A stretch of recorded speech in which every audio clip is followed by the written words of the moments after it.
Well, hello class, and welcome to Module 3. During this module, we will be learning about how you can examine a child and complete that health assessment that you need to do so frequently when kids come to the healthcare office.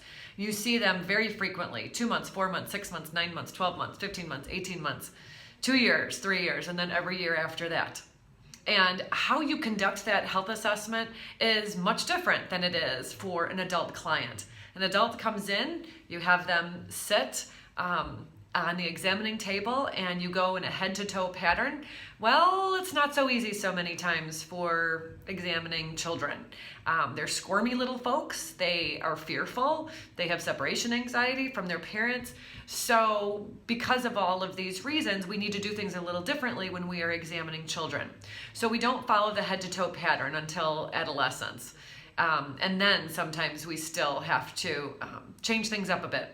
But the way we do them is we first walk into the room, introduce ourselves to the parents, depending on the age of the child, introducing ourselves to the child, but do something to gain that child's trust, whether it's an infant, whether it is a toddler, whether it's a preschooler.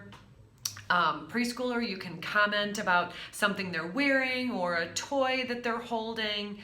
Toddlers or older infants, you can play peekaboo with them. You can have a toy on your stethoscope for them to look at. Something to kind of break the ice so they know that you're a trusting person. You can actually do their examination. If they scream and don't trust you the entire time through the exam, which sometimes, no matter how hard you try, ends up happening during the 15-month visit because that's just their developmental stage.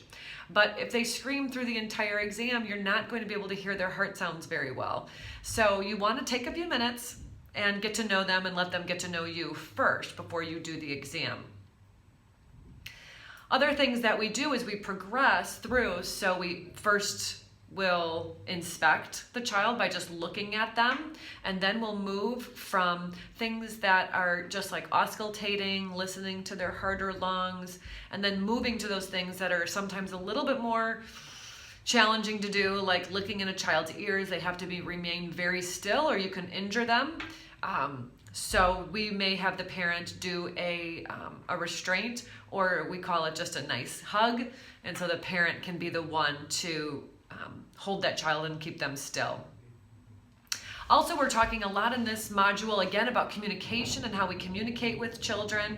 So be aware of that as you're watching all of the videos.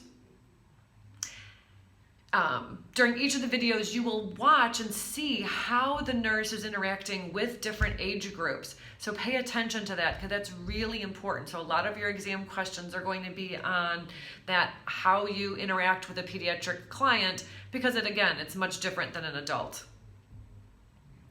And then remember vital signs. Vital signs are much different in pediatrics than they are in adults. So you probably by now have memorized the adult normal vital signs ranges, and that's great. But now you need to realize that vital signs in pediatrics are different. Do you remember what they would be?